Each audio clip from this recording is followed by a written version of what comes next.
तो दोस्तों मैं आज आप लोगों को करनी चिन्ह के साथ व्यक्त करने को बताने वाला हूँ। तो इसमें जो है अगर आप फार्मूला अच्छे से याद करके रखे हुए हैं तो आसानी से इसको बनाया जा सकता है। जैसे कि किसी का जो पावर होता है वो तो पहले आप समझ लीजिए कि किसी का पावर अगर माइनस में होता है, ठीक है ना, तो उसको प्लस में करने के लिए 1 करके आप लिख सकते हैं, ठीक है।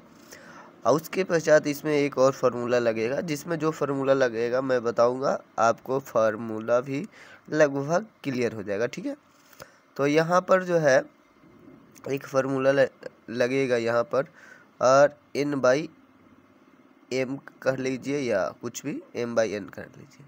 तो जो पावर होता है वो इसके माथा पर जो होता है वो ऊपर में इसके माथा पर ही रह जाता है, और जो ये नीचे में होता है वो रूट में आ जाता है, ठीक है।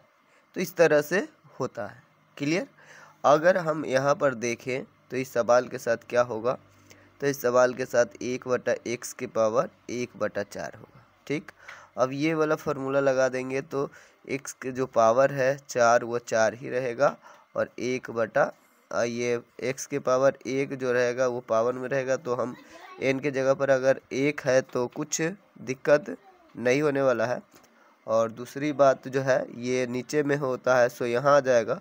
तो आपका कह दूँ कि ये 4 इसमें अंदर में लिखिएगा, छोटा सा लिखिएगा, ताकि यही बाहर लिखने का दूसरा मतलब होता है और अंदर में लिखने का दूसरा मतलब होता है, ठीक है। तो आपका जो है यही आंसर जो है हो जाएगा, क्लियर। तो इसको समझ गए। आगे अगर आप देखेंगे तो अगला जो क्वेश्चन है वो सिर्फ ऐसे ही है जैसे ये देख पा रहे होंगे। तो ये पावर जो है वो पावर ही रहेगा, ठीक है। और ये नीचे वाला जो होता है वो क्या होता है, वो इसके अंदर आ जाता है, क्लियर। और कुछ विशेष होता नहीं है, यहाँ पर आपको फार्मूला आनी चाहिए, क्लियर। अगर आगे देखा जाए तो यहाँ पर देखेंगे कि माइनस में 1 जो है 2 है, ठीक है। तो अगर माइनस में कोई रहे ऐसे, जैसे कि इसी को उल्टा समझ लीजिए, ये माइनस में रहे तो वो ऊपर जा कर के प्लस हो जाएगा, ठीक है ना। तो इस तरह से अगर हम प्लस इसको कर देते हैं तो ये जो है माइनस वाला वो ऊपर चल जाएगा, x के पावर 1/2 हो जाएगा, और y 1/2 तो है ये है। और यहाँ पर x जो है पावर है वो पावर रहेगा, और ये रूट में चला जाएगा। तो 2 जब तक रहता है उसको लिखा नहीं जाता है, ठीक है ना। 3 के बाद जो है लिखा जाता है, 3 के बाद नहीं, 2 के बाद 3 रहता है तो 3 लिखा जाता है, और उसके आगे रहता है तो लिखा जाता है, और 1 होता नहीं है, और 2 इसका ही चिन्ह होता है, ठीक है, वर्गमूल का ही, ठीक है। अब यहाँ पर भी ऐसा ही होने वाला है कि y के पावर 1 रहेगा, रूट ऐसे आ जाएगा। जो 2 यहाँ पर नहीं लिखेंगे तो भी आपका आंसर हो जाएगा, क्लियर। इसी पर आधारित सवाल है और उसका वैल्यू आपको ज्ञात करना है। बहुत ही आसान तरीके से इसको बनाया जा सकता है। जैसे कि आप देख पा रहे होंगे कि 64 के पावर आप 1 लिखेंगे, ठीक है, और उसको अंदर में 2 लिखेंगे। इसका क्या मतलब होता है, अगर सवाल संख्या पे हो तो इसका ये अर्थ होता है कि इसके अंदर जो भी चीज़ है वो डबल होने के बाद 1 निकल सकता है। यहाँ पर अगर 3 होगा तो इसका मतलब ये हुआ कि कोई भी चीज़ हो अगर 3 बार उसको मल्टीप्लाई के रूप में अगर यहाँ पर लिख दे तो 1 बाहर निकाला जा सकता है, ठीक है।